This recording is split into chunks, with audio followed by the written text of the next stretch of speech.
in person, but congratulations again on your ascension to the top of Fox News Sunday. Thank you so much. It's so deserved and wonderful to have you in that spot. Thank you. It's also especially demanding to do so in an election season, I would think, when you have all these different spinning plates.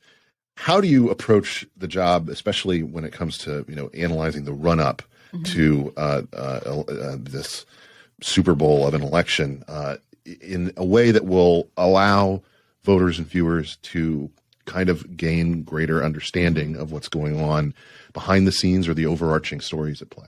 I would guess that you and I are very similar, as a lot of our colleagues. Like, we love the data. I love it. Every time there's more internal polling, external polling, anything that comes in, anecdotal stuff, we have amazing reporters who are flooded across the country. So when they tell us, like, there are this many people showing up at this candidate's events and then this many showing up at the opposing, like, those kinds of things give you a little bit of color and flavor that you don't just get from the numbers. But I love kind of synthesizing all of that data and then going out with the best that we can to explain to people what's happening. I mean, when polling is within the margin of error, as it is in almost every one of the big Senate races, or within a point or two, all you can do is make your best educated guess and tell people about those anecdotal things, I think, that help fill out the story.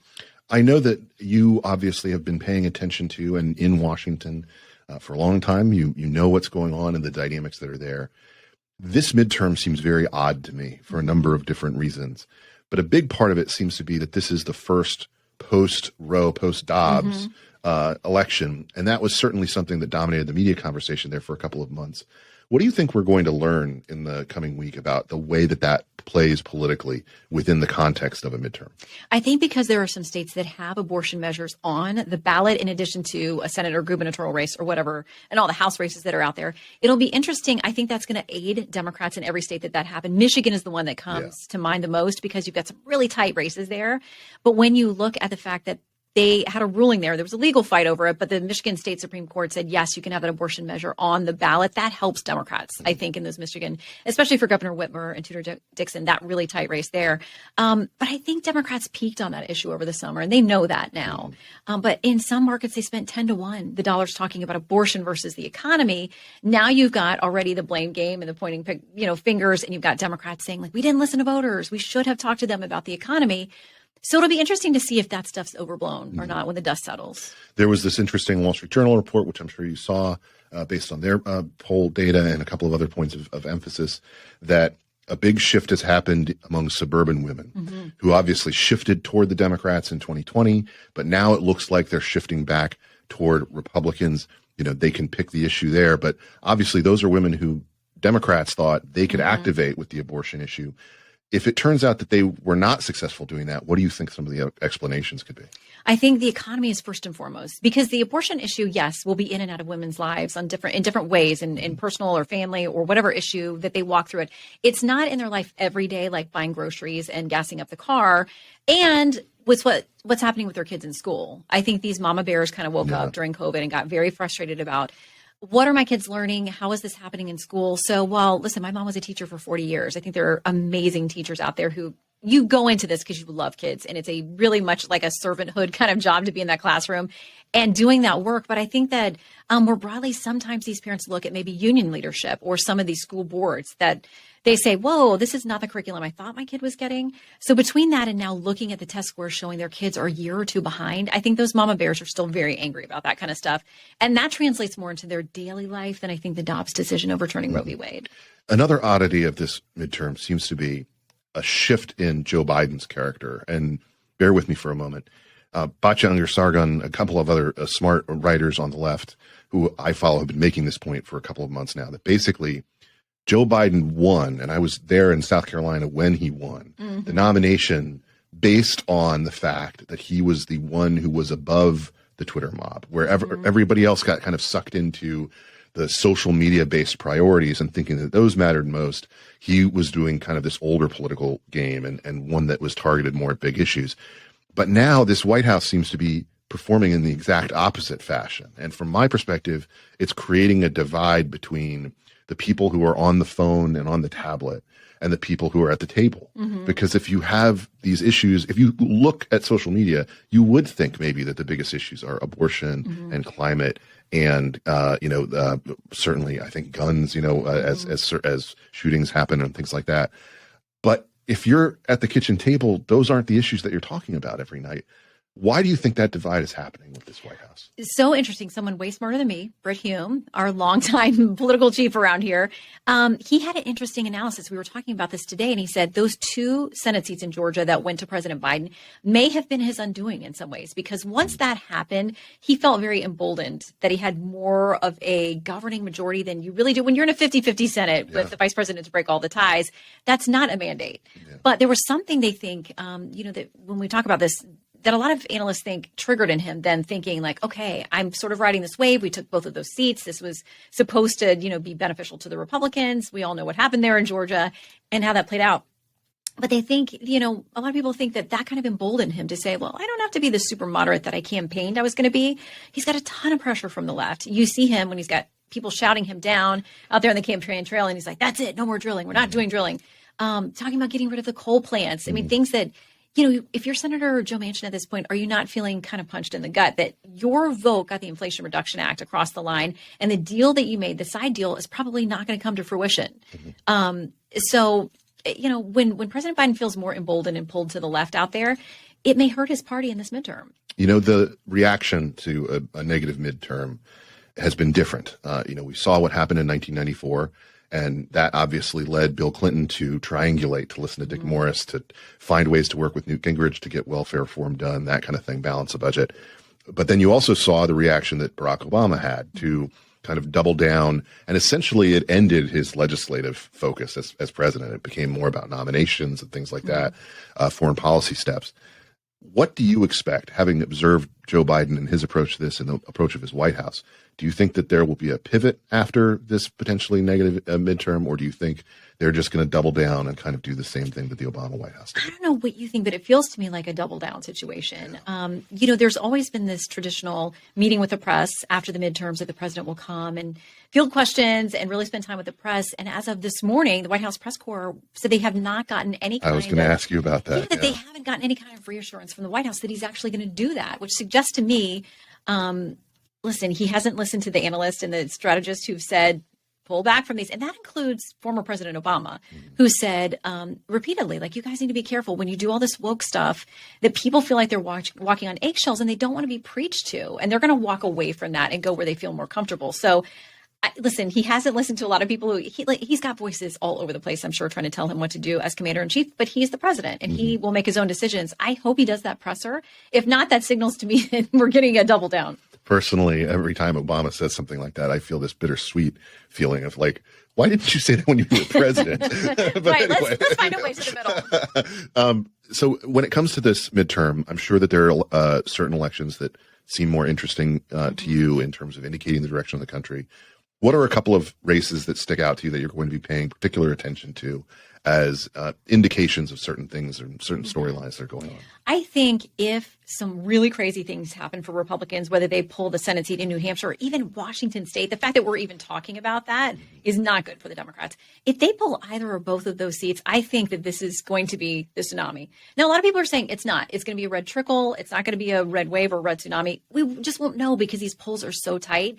But if something happened early in the night, like Republicans pulled off New Hampshire, then I'd be like, oh boy, the electorate is really frustrated. As we know, they always are in that first midterm. They punish the president in power. They punish his party. If those things don't happen and we feel like we have a more moderate situation, I think there are several House races in Virginia that we're all watching to see how those go and whether it's a decent night, a good night, or a great night for Republicans, because I think all of the predictions fall into one of those categories. Yeah. I mean, if you see, you can focus on Virginia 7 as kind of being the point where they're okay. That's a wave, but if 10 goes, then I mean that seems we more sound tsunami. so wonky right now. Yeah, I know. But I suspect that your listeners are very much on the same page. Like they know what Virginia 7 and 10 is. They know. Young cow, yes. They know. They know. The conversation that happens in Washington, this time around has focused overwhelmingly on January 6th, on insurrection, on democracy is in danger at the ballot. Do you think that Democrats will have any regret off of devoting so much of their energy to that over the past really 6 to 8 months? They've been talking about this, even though the polls seem to indicate this was never really catching on as something that voters prioritized. I think you're already seeing that and hearing that in these pieces that are coming out with the finger pointing and like Democrats are already blaming each other about we didn't listen and we didn't focus on the economy. But there's something that must have indicated to them that this was a winning issue for them. It definitely is going to motivate their base. But when you see the president had that primetime speech last week, arguably, 7:00 Eastern time, when you have an evening speech like that, and that's the closing argument is all that if you vote for the right side of the ticket, the country's over. I don't know that you bring in swing voters or independents. I don't know that they're going, listen, your base wanted to hear that speech that you gave, but they were already with you. Yeah. So, when you hear people now being quoted, in all these pieces saying like, we should have done X, they're already having the postmortem. More than one football coach has used this quote over the years, but you know what they call a moral victory, a loss. Right. So that might be what they get. And there's so much speculation that this huge red thing. And once the media is kind of on board with that, they've started a few weeks ago with the managing of expectations, like when Democrats were surging, are the polls wrong? Could the Democrats be caught off guard? I think they've been managing expectations for a few weeks too. So obviously we have to talk about former President Trump, the elephant in the room. He certainly is widely expected to announce, perhaps as early as tonight now. Oh boy! People pushing for it. I doubt that. Let the dust settle on this one. We got to figure out what's happening in the Senate. We have so many things to do. But when he does announce, because I don't see at this point any indication that he won't, that's going to be a very early announcement. It's going to be very, ahistorical in the modern era to announce that early. Just, looking at it from that lens, do you think that is a mistake, just given that the risks associated with it seem to be bigger, and he could obviously just kind of wait to jump in whenever he wants. And he knows the power of a tease. Like he understands messaging. It seems so out of character to me, Right, but I think he's been so, champing at the bit to do this. I mean, out there with the rallies, which he gets these amazing turnouts, and he's like, you're going to be very, very, very, very happy soon. But I think we all know, like, when you're building to the announcement, like, people really want the big payoff, but like, why not make them wait a little longer, make thousands more come to your rallies and figure it out. And plus you wonder if it gets sort of, listen, it's going to be huge whenever he does it, but it kind of falls between these holiday season and Thanksgiving, Christmas. Like, why not wait and come out of the gate at the beginning of the year or something where you'd really have the full eyeballs and audience that aren't going to be distracted by anything else? It doesn't make a lot of sense to me. And it seems, like I said, out of character for him. He loves to tease things. Right. He loves to tease them on way longer. And maybe he is with this, date that's been floated out there. November 14th, he's going to do it. And maybe he does, a social media post that day, like, I've got something to say soon. Stay tuned. Maybe the tease continues because he knows we're all waiting. He made this remark about Ron DeSantis, which from my perspective went over like a lead balloon with his. He loves a nickname though. He does love a nickname, but he also tests the nicknames. Right. And the test, I don't think, I think the test was go back to the Comedy Cellar, needs some work. Yeah. But the thing that was interesting about the reaction to that was there were some people who were saying, he really does, he is irritated by DeSantis, that kind of thing. But his supporters love DeSantis. There's the overlap there is a circle. The Venn diagram is just all circles on top of exactly. And so it doesn't. I guess from my perspective, I don't understand why you would start with that. I feel like it's something that you would use that when the time is right. Yeah. Do you think that's an indication that DeSantis really is kind of under his skin? I think he has to be. I mean, where does that nickname come from? If Trump feels no threat from DeSantis, I don't think we get that nickname at the rally down there. So I think is it a brushback pitch, to kind of say to the governor? But there was consternation among a lot of GOP folks I heard from, were like, don't do this when DeSantis is in the middle of this election, which he's leading by, in some polls, double digits. But wait, let him get through his thing. He's governor again. He's been reelected if things go according to the polls, and then start, the picking at him. But it suggests to me a little bit of, insecurity from the former president about the governor. One thing that I do think is interesting is that this time around, the money is probably going to behave very differently. You probably saw that report in Politico about Ken Griffin, and there's a number of other big donors on the GOP side who are basically like, we liked Trump, we backed him, we gave to him when he was running again, but we want to move on. And the difference is that last time around in 2016, money was all spread out all over the place. You had tons of money with Jeb. You had all this money going in different directions. Cruz and Rubio, and then tons of money spent on attacking Rubio, blowing him out of the water, which seems ridiculous in retrospect.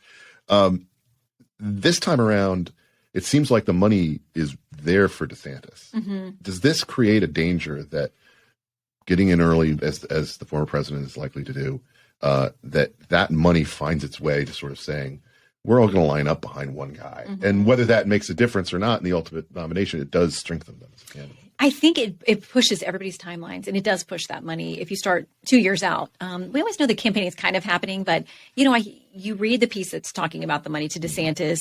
He clearly has support. It's awkward for him because he's running for reelection to his post there in Florida and saying, oh, I'm focused on that right now. But in the back of his mind has to be a conversation about 24. I'm hearing a lot of people and money talking about Youngkin. Yes. In Virginia too. He would be, and the chatter I hear surrounding him is that his people feel like if Trump gets in and is really, like we all expect to do, making a run at it, that Youngkin is sort of the alternative to him in that he found a way to thread the needle in purple Virginia and get this thing done. But you know him. If you've spent any time around him or Suzanne, his wife, he's very much the opposite of Trump in that he's a smart businessman. They both have the strong business background there, but Youngkin wants to take the high road. Now, will that work in a campaign against Trump? It's going to be rough. Yeah. Anybody who gets in once President Trump is in, they're going to be ready for a beating. Yes. They know it's coming. Just a couple questions before we finish up about your approach to the job. Sunday shows used to dominate conversation. I certainly remember, my father would have the VCR set up to record the VCR. Meet the Press so that we could watch it when we got home from church. Yes. And he would watch it, and he would be angry if something preempted it or if the tape doesn't work or whatever. Et cetera. And so we got to see Tim Russert go into all of these interviews where he would manage to oftentimes hammer people with, past comments and things like that, but also seem not so much confrontational, but, just drawing out the truth about the thing that he was trying to get to. Yet today, Sunday shows barely make any news. They don't register in the same way that they used to. How do you plan to change that? I love that you have all this time to research. And I do love to I think, Tim Russert was a model in so many respects, but to hammer people with their own votes, their own words, it's something we did with Congressman Clyburn this week. Like he was denying saying something. We had just run the soundbite. Yeah. Then I'm reading it back to him. So I think that when you present people with their own information, you can do it with a smile, but be firm with people. So to me, I like the Russert model and that you're having a conversation with people. I think when any of us try to go about something to have a gotcha moment just for the sake of having a gotcha moment, you can have that when you confront people with their stuff. But I think if the conversation is just about making yourself the headline or the superstar or whatever, you miss a conversation possibility that helps the viewers to actually get insight into people or get some information. But I do think one of the most effective things is to just know everything about that person who's coming on there, how they voted ever, since 1973. Shannon's answer is to know everything. I like to know everything.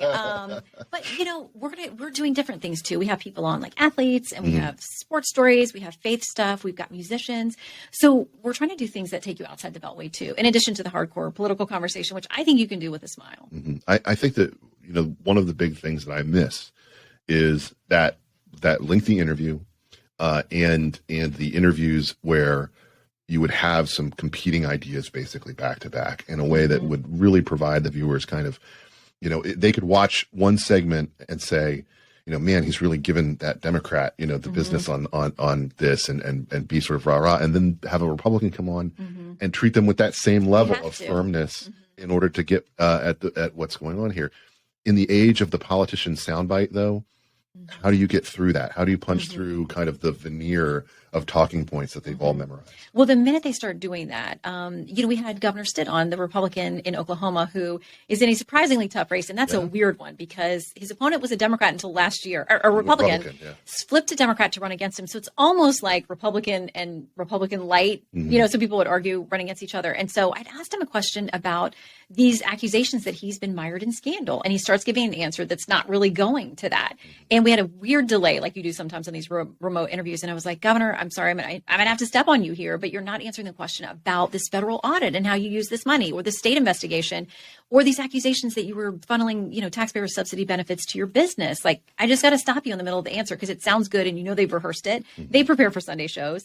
But I need you to answer the question I asked. So I think that, interrupting their train of thought is unsettling for them, but it's where you get the most information. Last question. You have gone through the experience of covering a number of these, obviously. Do you have any, and this is a question I asked Brett, it's a question I asked Bill Hemmer, do you have any tricks or recommendations about how to sustain yourself at that TV level of energy for, an 8-hour clip or something like that when you have to go late in the day? I'm decaf. So I don't do any caffeine. So when I see people with Red Bulls and stuff, I'm like, whoa. So I don't. I try not to eat like total crap because there's junk food everywhere. I know I'm going to feel better if I stay hydrated, if I get sleep wherever I can. We don't get a ton of sleep during these weeks, but we love what we do. So I think in part we're just running off adrenaline. But just try to pace yourself. You know, I actually, even though I consume a ton of caffeine, I try not to overdo it. Because I feel like it's a fine line. There's a fine line. You can get kind of jittery and sort of. I gave it up about 5 or 6 years ago, and it made a huge difference in the way that I sleep, in the way that I feel, and so I feel it was hell getting off of it. Getting off of it. So I'm like, I can't go back.